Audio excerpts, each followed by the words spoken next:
Donald Trump dan penantangnya Capres Joe Biden dari Partai Demokrat akan melakukan debat terakhir sebelum Pilpres dilaksanakan secara resmi pada 3 November mendatang. Bagaimana peta persaingan keduanya dalam menyusun strategi di debat terakhir ini dan apa saja isu yang akan mendominasi debat jelang Pilpres di negeri Paman Sam? Segera kita bergabung dengan reporter Voice of America VOA Virginia Gunawan dari Alexandria, Virginia, Amerika Serikat. Halo Virginia, selamat pagi waktu Jakarta atau selamat sore waktu Amerika Serikat. Selamat sore waktu Amerika, Mona. Virginia, bagaimana persiapan debat Capres Amerika Serikat yang terakhir ini? Adakah yang berbeda dari sebelumnya? Dan kira-kira isu apa yang akan diangkat dalam debat terakhir ini?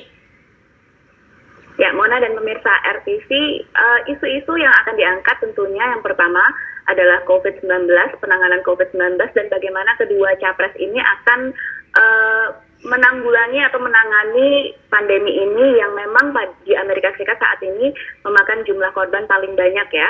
Selain itu juga ada isu-isu seperti keluarga di Amerika Serikat, isu ras di Amerika Serikat yang menjadi salah satu penyebab dari berbagai kerusuhan yang ada di Amerika Serikat. Selain itu juga ada isu soal ketahanan nasional dan juga mereka diperkirakan akan membicarakan soal perubahan iklim. Nah, sempat dari kubu kampanye Trump itu sempat mengkritik pemilihan topik ini karena mereka mengantisipasi bahwa dalam debat kali ini kedua capres akan melakukan pembahasan terkait isu foreign policy atau isu luar negeri ya.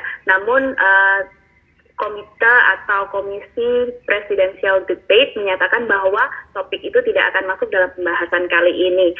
Yang berbeda tentunya dari debat-debat sebelumnya, satu debat sebelumnya yang pernah dilakukan antara Donald Trump dan Joe Biden adalah ada komisi akan memute atau mematikan sementara mikrofon dari lawan bicara yang tidak diberi kesempatan berbicara pada saat tersebut. Jadi kalau kita ingat debat sebelumnya memang sempat sangat ricuh ya antara kedua kandidat saling menginterupsi satu dengan yang lain. Nah kali ini komisi debat akan memute atau mematikan mic itu jika kandidat tidak mendapatkan kesempatan untuk berbicara. Mona. Ya, diharapkan dengan memute mikrofon bisa lebih tertib ya untuk kali ini. Lalu pandemi COVID-19 yang masih melanda dunia termasuk Amerika sekarang ini, bagaimana nih warga Amerika Serikat menghadapi pemilu di tengah pandemi ini, Virginia? Ya, di Amerika Serikat saat ini 47,6 juta warga Amerika Serikat yang jadi pemilih pada pemilu kali ini sudah memberikan suaranya. Ini data dari Election Project ini menunjukkan bahwa di Amerika saat ini mereka sudah memberikan suaranya karena memang ada sebuah metode voting atau melakukan pemilihan secara lebih awal, early voting, dibanding sebelum tanggal resmi 3 November nanti. Nah, dengan metode ini diharapkan penyebaran virus corona itu dapat dikurangi, terutama di TPS tersebut, dan lewat metode ini juga saat ini jumlah dari pemilih yang memberikan suaranya itu jauh lebih banyak dibandingkan tahun-tahun sebelumnya. Saat ini, tahun 2020, jumlah pemilih sudah mencapai record-breaking number atau melampaui dari sejarah-sejarah angka yang sudah dilakukan oleh pemilihan-pemilihan sebelumnya, Mona. Oke, tadi disebutkan sejumlah pemilih sudah menentukan pilihannya. Lalu apakah dengan pemilihan pendahuluan ini artinya kita sudah bisa mengetahui hasil pemilihan lebih awal, Virginia? Nah, walaupun pemilihannya dilakukan lebih awal, namun hasilnya baru akan diketahui pada tanggal 3 November nanti sekaligus ketika diadakan pemilu yang secara resmi ya. Jadi pada tanggal 3 November nanti TPS akan buka secara resmi, warga tetap bisa datang ke TPS tersebut dan melakukan pencoblosan.